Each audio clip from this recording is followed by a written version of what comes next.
هلمند کې په زیاته اندازه نشي توکي نیول شوي دي. د هلمند امنیه قومندانې ویاند ملا عزت الله حقاني رسنیو ته وویل چې یادو سیمو کې 6 بابه د نشي توکو د پروسس کارخانې چې پکښې 3 بابه ژرندې،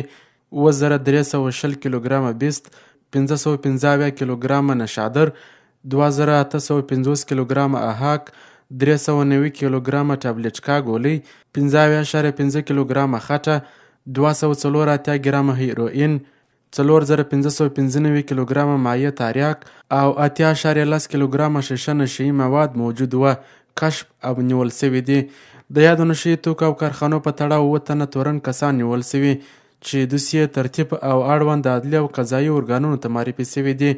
د یادونې وړ ده چې د نشهیي توکو سره د مبارزې مدیریت منصوبینو له لورې